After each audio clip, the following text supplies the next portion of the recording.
I've just got down to one of Cornwall's prettiest marks. I've come down here with nothing but a hook and a weight, so I'm going to scavenge for some bait and see what I can get.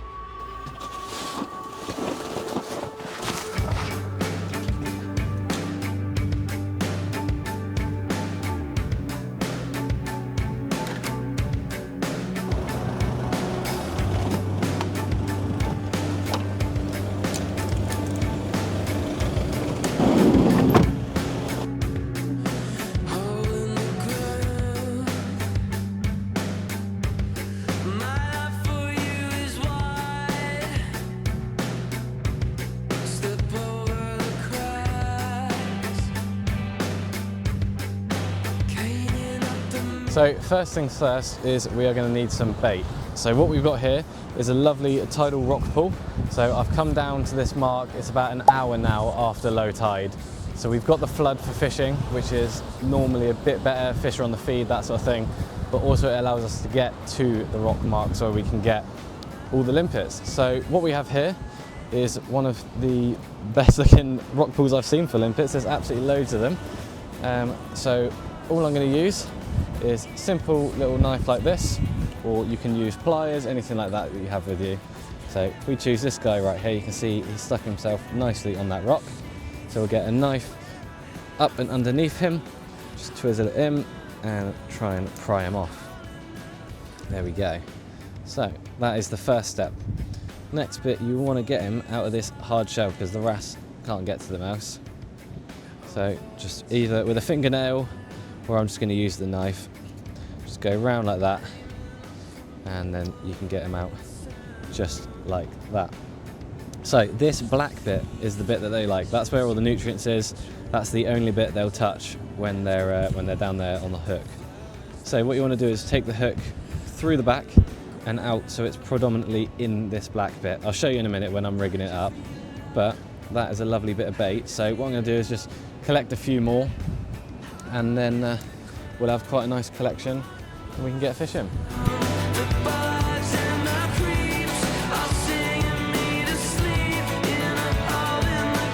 There we go, so you can see it, I've just turned a few up and got about 4 baits sat just in there.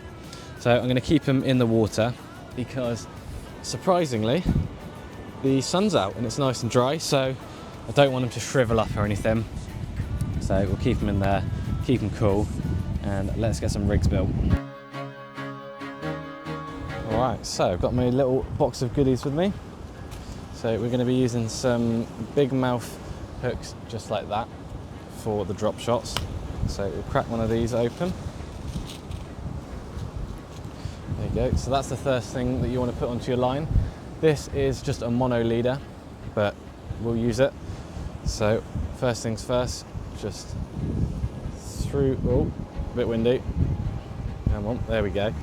So with the hook pointing in sort of the upright position, so it's kind of like that, just set your length. So I probably want to be about that off the bottom today, so maybe about 2 foot. And then all you're going to do is get your line, and then the same way you tie on a lure or a little weight, just go round and round and round, and then holding the end, you want to go back through your loop just like that, and make sure you pull the tag end all the way out because that's your length. So then you want to pull it tight, and all it's going to do is keep that hook upright like that, and that's where you're going to put your limpet. Then you are going to grab a weight like that. Now this is quite a big weight and it's probably rated to more than what the rod can handle, I would assume. However, while it's a nice day, it's not the flattest of days, admittedly, so it's probably going to help us out a little bit in just keeping it where we want to, really. So let's get this tied on, same exact knot, pull it tight, and there you go. You don't get much simpler than that, really. Literally, it is a weight, sits on the bottom, hold tension in the line, so then your weight will be on the bottom, hook like that, and there's a perfectly presented bait just off the bottom. So with the rigs all set up, we will now grab some of the limpets that we just foraged, and get them on there.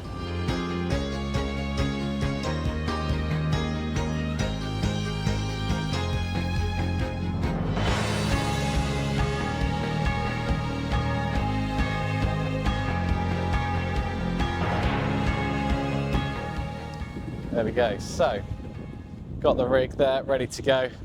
Hook is nice and prominent through that black bit, and there's a nice little gully that I'm just going to fish into just down here. So flick it straight down there. There we go, it's actually quite deep, and then I'm just going to hold tension. There we go, so I should feel any little bites now, just because I'm so tight to the floor that anything, even if it swims into the line or has a peck at it, then I should feel it.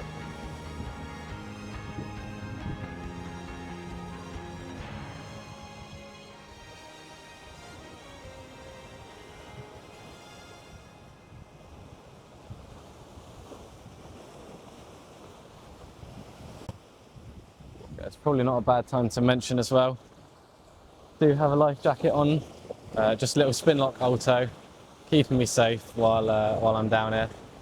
It's kind of the middle of nowhere, so safety is my priority, especially climbing up and down, and then you got big sets coming in every now and then. Although today is the first nice day that we've had in ages, so it's lovely to be out. So bring it up a second. A little bit more of a gully to my left, so I'll chuck it in there and hope for the best. Right. It's quite rough down here, but let's give it a go. I know it's a little bit of a honey hole, so hopefully there'll be a hungry one down here I can pull up.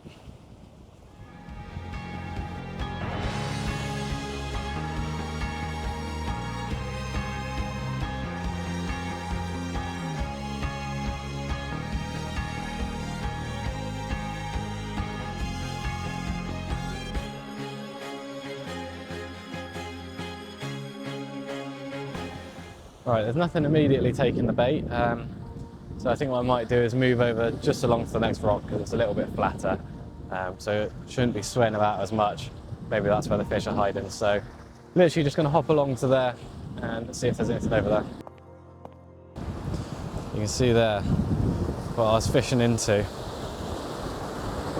Waves are definitely coming through, so yeah, I reckon just over there on the end of that rock, nice and flat, well, flatter anyway, so gonna sort of hop along these couple rocks and get over there. All right, I'm hopeful for here now. Again, I've had a couple fish here before, so drop it literally straight down in front of us. Hold it on the bottom. I'm gonna try and not get wet. A lot of this rock's wet, so I think I'm gonna keep an eye out for any waves. So sometimes you can drop it straight down, and because there's one there, they'll hit it territorially, or they'll just be hungry, so they'll hit it just straight away. And then you move on to a different mark, and you know there's other sort of territorial ones there. Sometimes though you don't put it directly in front of their face, so the method I like to use is just bring it up, bounce it on the bottom, bring it up, bounce it on the bottom. That can draw them out of where they're hiding to go investigate what's going on, and insinuate more of like an attack on it rather than eating it because they're hungry sort of thing. So we'll try that for a little bit. Seems quite quiet though in general here, which is weird. I mean, it's a different time of year than when we were last here, but still there should be wrasse about. So.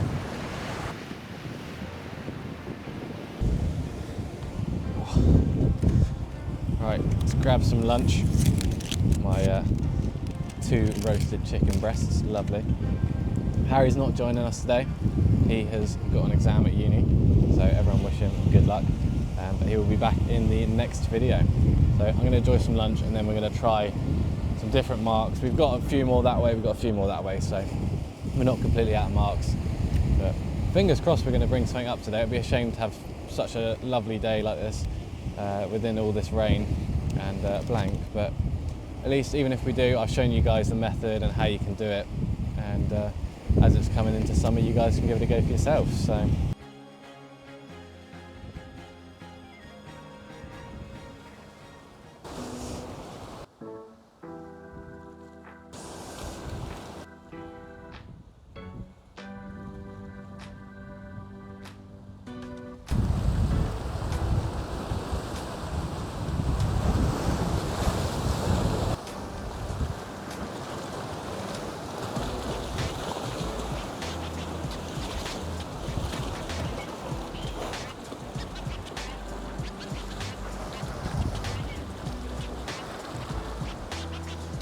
Interesting.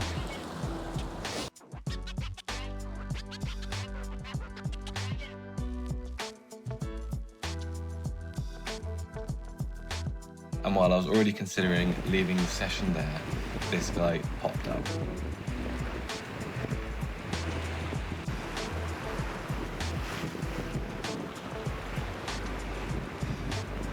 Alright, so there we have it. Made it back to the van.